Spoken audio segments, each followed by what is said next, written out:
Bonjour, bonjour tout le monde, j'espère que vous êtes tous en pleine forme. Aujourd'hui, je vais continuer dans ma lignée survivaliste, mais pas pareil. Hier, je vous avais parlé de Survivants, aujourd'hui je vais vous parler d'un autre manga, c'est sorti chez Pika. C'est une série courte, puisque c'est une série en 5 tomes, il y en a déjà 4 qui sont sortis, peut-être même 5. J'ai un doute, il faudra que je vérifie. Et ça parle de préhistoire. Ouais, grosso modo l'école où moi j'allais, enfin l'époque où moi j'allais à l'école primaire. Donc 30 000 ans avant notre ère, le jeune Aku naît une nuit de lune rouge.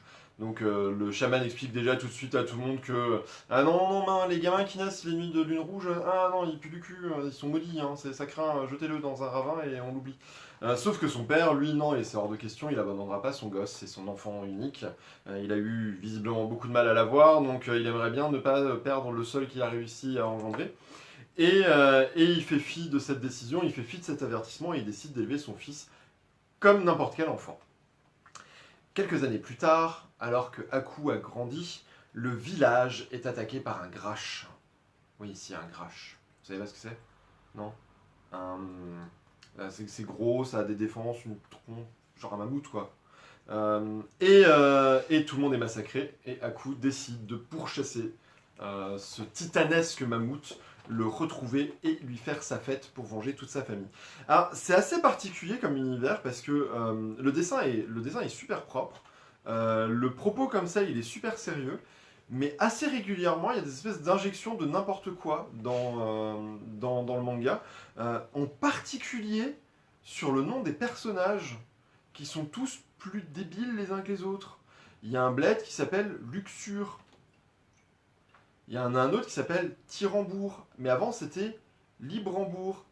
Libre, tyran, ouais, vous avez le truc. Un des méchants, il s'appelle Monsieur Pétincable. Ah non, sérieux, hein.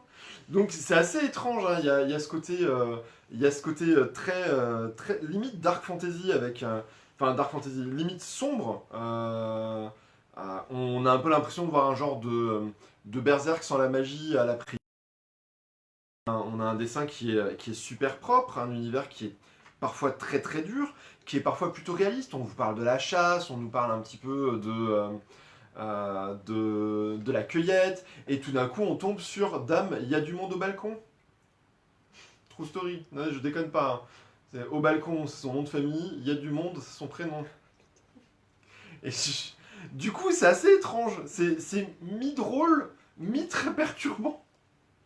Donc j'ai eu un peu de mal à comprendre où il voulait en venir. Mais reste que c'est une bonne série à mi-chemin entre... c'est du seinen, hein, mais il y a quand même une ambiance très shonen, hein, dans cet univers-là. Il y a un graphisme qui est, comme dit, plutôt très très chouette, comme vous pouvez le voir. Visuellement, c'est plutôt beau à coup.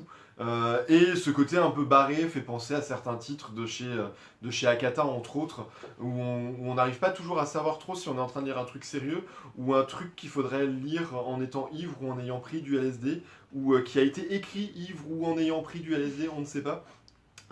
Mais reste que c'est plutôt bien fichu. Moi, c'est un univers qui m'a bien plu. C'est un manga qui était un peu passé sous les radars pour moi et que j'ai pris le temps de redécouvrir là. Et je ne regrette pas. En plus, comme dit, série courte, donc on ne prend pas de gros risques.